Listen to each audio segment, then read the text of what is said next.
Assalamualaikum warahmatullahi wabarakatuh. Perkenalkan, nama saya Digra Ilahi, NIM 23030441, kelas MGT 8. Baiklah, saya akan menjelaskan tanggung jawab sosial dan etika manajemen. Tanggung jawab sosial perusahaan adalah berbentuk kepedulian perusahaan terhadap lingkungan eksternal. Perusahaan melalui berbagai kegiatan yang dilakukan dalam rangka penjagaan lingkungan, norma masyarakat, berpartisipasi pembangunan, serta berbagai bentuk tanggung jawab sosial lainnya. Manfaat tanggung jawab sosial perusahaan. Manfaat bagi perusahaan adalah perusahaan di mata masyarakat dan pemerintah. 2. Manfaat bagi masyarakat. Selain kepentingan masyarakat terkoordinasi, hubungan masyarakat dengan perusahaan akan lebih erat dan situasi win-win solution. 3. Manfaat bagi pemerintah. Manfaat bagi pemerintah memiliki partner dalam menjalankan misi sosial dan pemerintah dalam tanggung jawab sosial.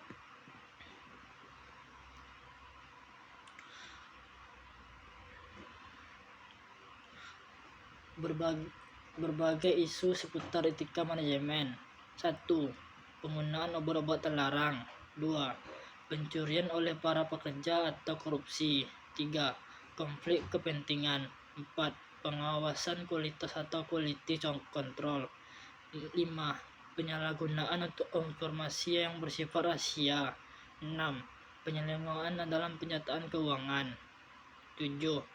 Pemecatan tenaga kerja. 8. Polisi lingkungan.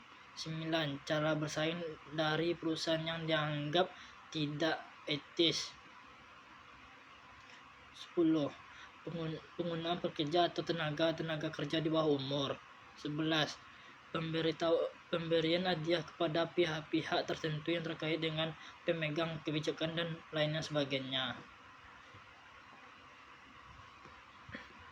Bila saya akan menjelaskan tentang manajemen bisnis.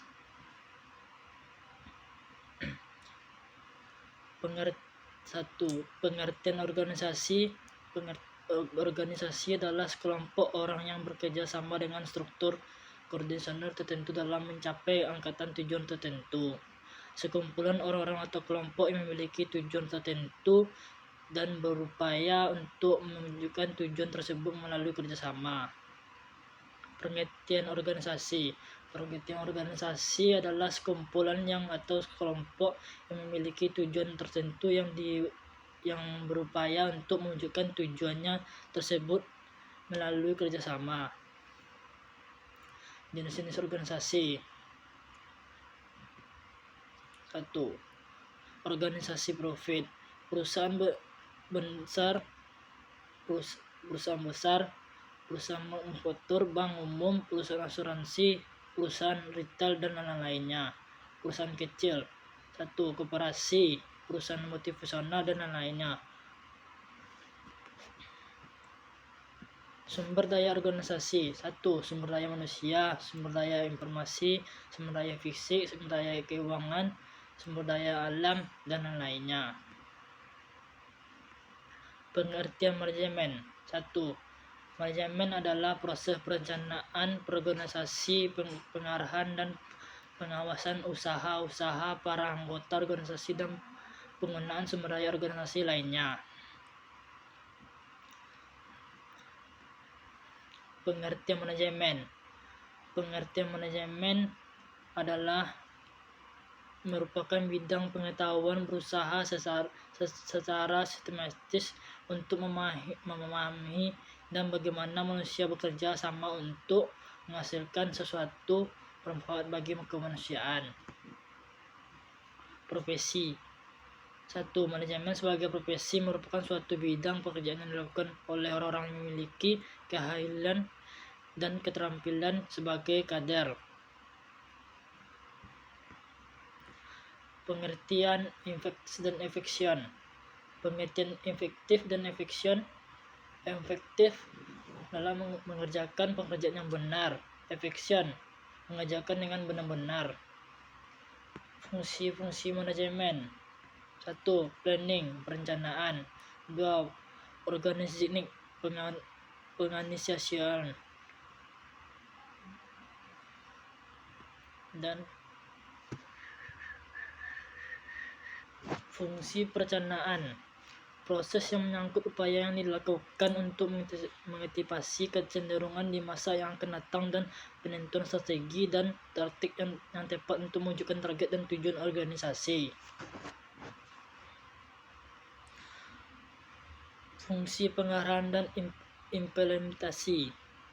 Proses implementasi program agar dapat dijalankan oleh seluruh pihak dan organisasi serta proses memotivasi agar semua pihak tersebut dapat menjalankan tanggung jawabnya dengan penuh kesadaran dan produktivitas yang tinggi. Fungsi pengawasan dan pengadilan. Proses yang dilakukan untuk memastikan seluruh rangkaian kegiatan yang telah direncanakan di organisasi dan diimplementasikan dapat berjalan sesuai dengan target yang diharapkan sekalipun berbagai perubahan yang terjadi dalam lingkungan dunia bisnis yang dihadapi.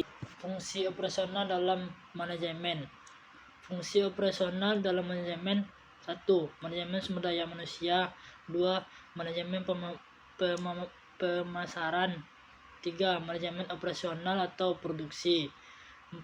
Manajemen keuangan. 5. Manajemen informasi. Manajemen sumber daya alam. Manajemen sumber daya manusia.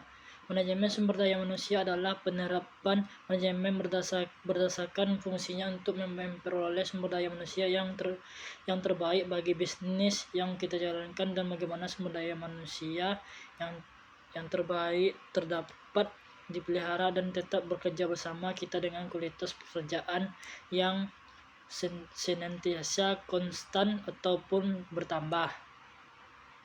Manajemen pemasaran. Manajemen pemasaran adalah kegiatan manajemen berdasarkan fungsinya yang pada intinya berusaha untuk mengidentifikasi apa sesungguhnya yang dibutuhkan oleh konsumen dan berbagai cara pemenuhannya dan dapat mewujudkan.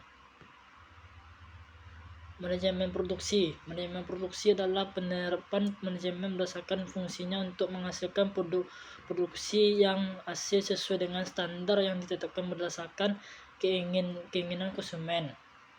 Dengan teknik produksi yang sefisien mungkin dari mulai pilihan lokasi produksi hingga produk akhir yang dihasilkan dalam proses produksi.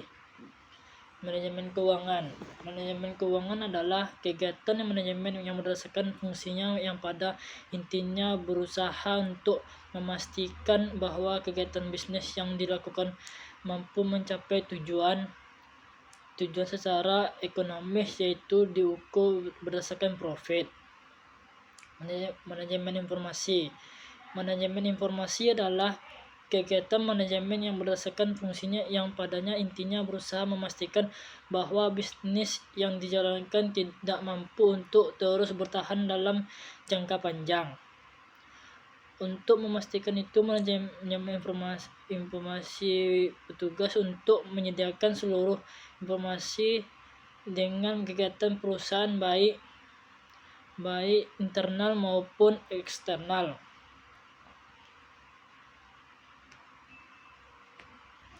Selanjutnya saya akan menjelaskan manajemen dalam kegiatan manajemen.